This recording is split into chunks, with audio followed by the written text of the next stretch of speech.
राज्यसभा में तीखी बहस के बीच आज जब रामदास अठावले को बोलने का मौका मिला तो माहौल एकदम खुशनुमा हो गया और सभा में बैठे लोग ठहाके लगाने लगे। कुछ चुटकुले अंदाज में रामदास अठावले ने कविता पढ़ी और कांग्रेस पर निशाना साधा।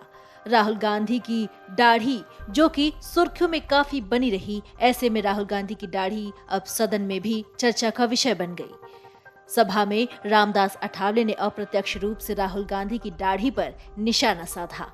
आपको बता दें कि भारत जोड़ो यात्रा के दौरान राहुल गांधी की दाढ़ी बढ़ गई थी।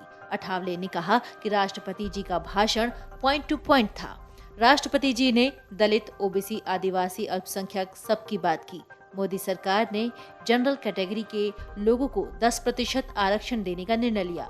कांग्रेस पार्टी ने तो बाबा साहेब अम्बेडकर जी को 2 बार हराया था। उन्हें लोकसभा में आने का मौका नहीं दिया।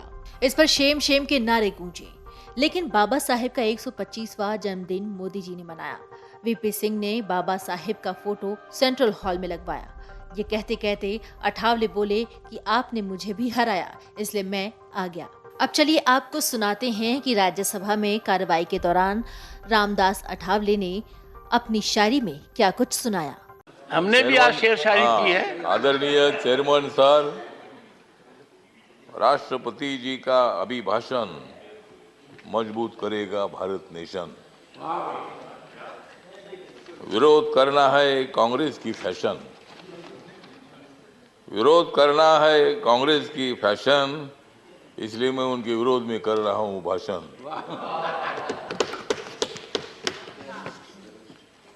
कांग्रेस वालों, जितनी बढ़ानी है उतनी बढ़ाओ दाढ़ी। कांग्रेस वालों, जितनी बढ़ानी है उतनी बढ़ाओ दाढ़ी, लेकिन मोदी जी की बहुत ही है मजबूत बॉडी। मोदी जी को मालूम है देश के तमाम लोगों की नाड़ी। मोदी जी को मालूम है देश के तमाम लोगों की नाड़ी, फिर कांग्रेस की कैसी चलेगी उनके सामने गाड़ी।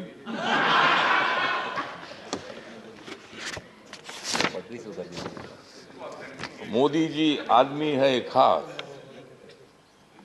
मोदी जी आदमी है खास, इसलिए उनके साथ है रामदास। यस।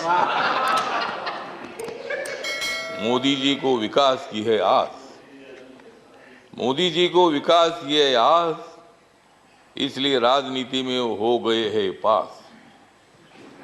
कांग्रेस वाले हमेशा मारते हैं भास, कांग्रेस वाले हमेशा मारते हैं भास, इसलिए राजनीति में हो रहे हैं नापास।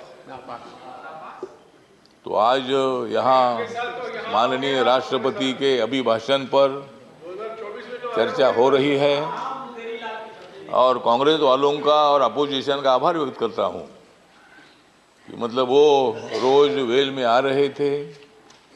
ये तो मतलब राष्ट्रपति का अभिभाषण ये है मोदी सरकार के विकास की गंगा। काय के लिए लेते हो उनके साथ पंगा? तो दंगा छोड़कर आपने इस चर्चा में भाग लिया, इसीलिए कांग्रेस पार्टी का मैं आभार व्यक्त करता हूं, अपोजिशन का आभार व्यक्त करता हूं और यही आशा व्यक्त करता हूं कि आप हमेशा उधर ही रहेंगे और हम इधर ही रहेंगे। तो मतलब आप टीका करने के लिए, क्रिटिसाइज करने के लिए आवश्यकता है तो राष्ट्रपति जी का अभिभाषण जो है पॉइंट टू पॉइंट था। सभापति महोदय, राष्ट्रपति जी ने दलित समाज है, आदिवासी समाज है, ओबीसी समाज है, अल्पसंख्यक है, जनरल कैटेगरी के लोग हैं। मोदी सरकार ने जनरल कैटेगरी के लोगों को 10% आरक्षण देने का निर्णय लिया। मोदी सरकार ने schedule caste and schedule tribe का जो एक्ट है उसमें अमेंडमेंट करने का निर्णय लिया। मोदी सरकार ने मतलब बाबा साहब अम्बेडकर जी का जो मेमोरियल है, कांग्रेस पार्टी ने तो बाबा साहब अम्बेडकर जी को 2 बार हराया था। बाबा साहब अम्बेडकर जी को लोकसभा में आने का मौका नहीं दिया था, लेकिन बाबा साहब अम्बेडकर जी का 125वां जन्म दिवस नरेंद्र मोदी जी ने बनाया। बाबा साहब अम्बेडकर जी का फोटो सेंट्रल हॉल में नहीं था, जब वीपी सिंह जी थे तब उन्होंने वो फोटो लगाया। कांग्रेस पार्टी को उसकी भी जानकारी तो नहीं थी कि भाई बाबा साहब का फोटो जी सेंट्रल हॉल में बैठकर बाबा साहब ने संविधान लिखा। ड्राफ्टिंग कमेटी के चेयरमैन के नाते रात रात जाकर 26 अलीपुर रोड में बाबा साहब अम्बेडकर काम करते रहे।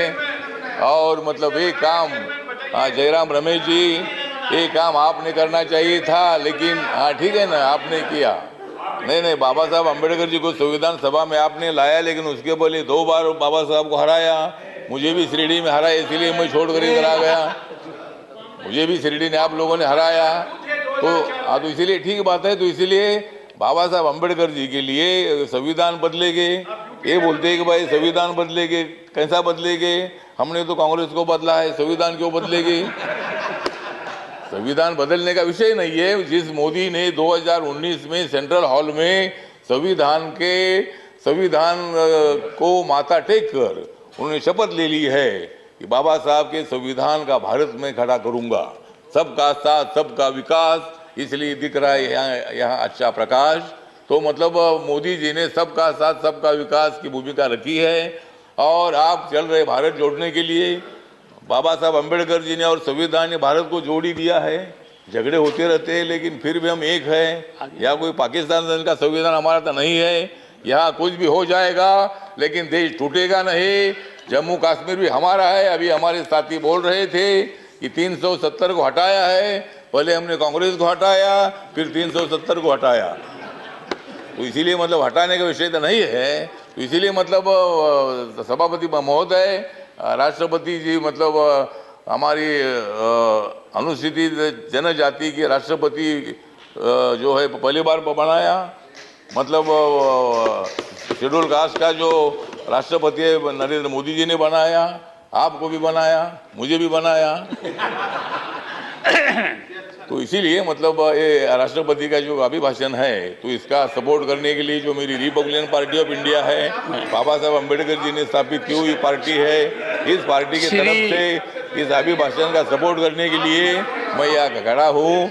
और सभी लोगों को मैं निवेदन करना चाहता हूँ, ये अभिभाषण जो है, ये अभिभाषण देश के विकास को आगे ले जाने वाला है। हमारी सरकार आगे बढ़ रही है, सभी लोगों को लेकर आगे बढ़ रही है, और भारत नरेंद्र मोदी ने जोड़ दिया है। आप लोगों को जोड़ने की आवश्यकता नहीं है। शब्दों के साथ मैं मेरे 2 शब्द खत्म करता हूँ। जय भीम, जय भारत। आपको बता दें कि राज्यसभा में नाम पुकारने के साथ ही सभापति जगदीप धनखड़ ने मुस्कुराते हुए कहा कि आज मैंने भी शेरो शायरी की है।